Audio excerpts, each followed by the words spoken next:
Di dunia, orang yang hidup dengan Quran takkan celaka. Ini janji Allah. Quran itulah nak selamat kita dalam kubur, Quran itulah nak selamat kita di mahsyar, dan Quran itulah satu orang akan baca sampai dalam syurga.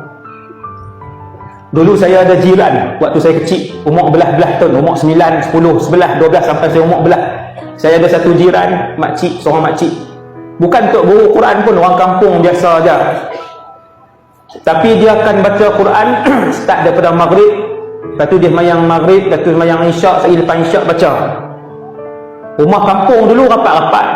Rumah kampung dengan rumah jiran rapat. Kita tidur tu, dia duduk baca Quran lagi. Makcik. Esok pagi, orang tua bangun awal dah. Awal. Orang tua dia tak tidur 8 jam. Dia tak tidur 6 jam. Dia tak tidur 5 jam. 4 jam, 3 jam, bangkit. Kita bangun subuh, nak pergi sekolah. Saya naik bas waktu tu, pergi sekolah. Kena naik bas. Kena bangun awal. Pukul 6, bangun. Kita dah dengar dia baca Quran bila bangun. Cik jiran. Setiap hari, sampai hari kematian dia. 1, bulan Ramadan. 2, malam Jumaat. 3, lepas buka puasa. 4, ketika dalam sujud maghribnya. 4. Ada boleh challenge? Ada yang boleh tandingi? 1, malam Jumaat Allah ambil dia. 2, bulan Ramadan. 3, selepas buka puasa sama keluarga, anak cucu dia. 4, di dalam sujud solat maghribnya, dalam sujud. Bukan dia isap rokok goreng garam, bukan mati angkat tayar, bukan mati mabuk.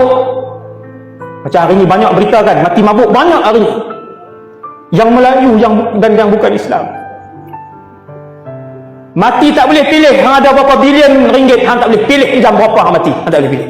Kamu presiden mana-mana negara pun, kamu tak boleh pilih di mana dan bila kamu mati. Allah Ta'ala yang matikan kamu. Sekaya apapun kamu, semasyhur apapun kamu, aku iaitu Allah yang pilih bila dan di mana kamu akan mati. Kalau satu orang tu mati dalam sujud, siapa yang pilih dan jemput dia untuk mati dalam sujud? Allah Jalla Jalaluh. Allah yang pilih. Subhanallah. Allah yang nak muliakan dia. Allah yang berniat dan berazam, beriradah untuk dia mati dalam sujud. Subhanallah. Orang yang hidupkan Quran.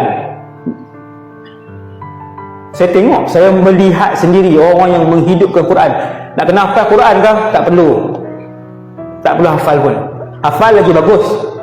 Dan tak perlu pun untuk menghafal Quran. Untuk mendapat kemuliaan Quran, cukup kamu menghidupkan Quran. Baca. Baca. Baca. Tu Quran ada. Tak pandai ustaz, dah umur nak kat 70 lah. 67. Tak pandai baca Quran, ulang qul huwallahu ahad. Pegang tasbih, ulang qul huwallahu ahad. Teringin rasa nikmat baca Quran, pasang dekat handphone yang kita ada tu. Buat status WhatsApp pandai takkan? Nak buka YouTube surah Mulk tak pandai? Umur 67 buat status WhatsApp pandai? Makan di kebun durian angkat gambar ni. Pegang bukan ketang dah. Tangkap gambar pun kelabu sebab ketak. Pegang juga ketak pun ni. Nu nak selfie punya pasal. Up status Facebook pandai, takkan nak pasang YouTube baca surah Mulk tak reti. Hidupkan Quran. 1, dunia. Ni last ni. Nombor 2, orang yang mati dalam keadaan mencintai Quran. Cintai Quran ni maksudnya hak baca tiap hari ni. Bila dia tak sentuh Quran sehari, dia rindu, dia teringat. Bila dia mati, masuk ke alam barzakh, ditinggalkan ahli keluarga dia, kesorangan di alam barzakh. Nabi kata, sehingga kamu di alam barzakh mendengar bunyi tapak kasut meninggalkan kawasan perkuburan. Kamu dengar? Semua tinggal. Ada anak nak tunggu seminggu di perkuburan? Tak ada. Ada bini kita nak tunggu seminggu? Tak ada. Kawan rapat kita nak tunggu seminggu? Tak ada. Semua pi, semua balik. Ketika semua dah balik, sekira-kira beberapa jam selepas dikebumikan, datang 2 orang malaikat, Munkar dan Nakir. Aswadan azraqan, yang tubuh mereka hitam melegam. orang yang mencintai Quran, walaupun dia ada dosa, ingat ni, walaupun dia mati ada dosa, tapi dia hidup dengan Quran, malaikat pun turun main, malaikat nak labuh dia, Quran akan datang ketika itu. Nama surah yang mewakili orang yang mencintai Quran di alam barzakh adalah Suratul Mulk. Dia yang akan berdepan dengan malaikat, dia kata tak boleh. Allah tugaskan aku untuk melindungi dia ni, sebab dulu dia baca aku dan dia menghidupkan diri kehidupan dia dengan Al-Quran. Dalam riwayat itu tersebut, hadis tu, malaikat pergi ke arah kepala, surah ini pergi ke arah kepala, dia kata tak boleh, kamu tidak akan dapat mengapa-apakan dia ni, sebab dia ni dulu menghidupkan Al-Quran. Quran hak berabuk dah di rumah kita, baca. Ramadan, bulan Quran, siapa tak pernah sentuh Quran dalam Ramadan, mula malam ni bacalah satu ayat satu hari, dia akan dapat satu hari nanti, dia akan baca satu hari nanti, sehari bermuka-muka surat, insya-Allah. Mula dengan satu ayat sehari. Maka surah Al-Mulk mewakili Al-Quran, mempertahankan orang yang membacanya ketika hidup di dunia. Lepas tu dia selamat, bangkit di mahsyar, panggil seorang-seorang, timbang, panggil nama seorang-seorang, mai duduk di depan, semua orang tengok, tayang video apa yang dia buat hari-hari. Hari ni dia buat apa? 2 hari lepas dia buat apa? 2 bulan dia buat apa?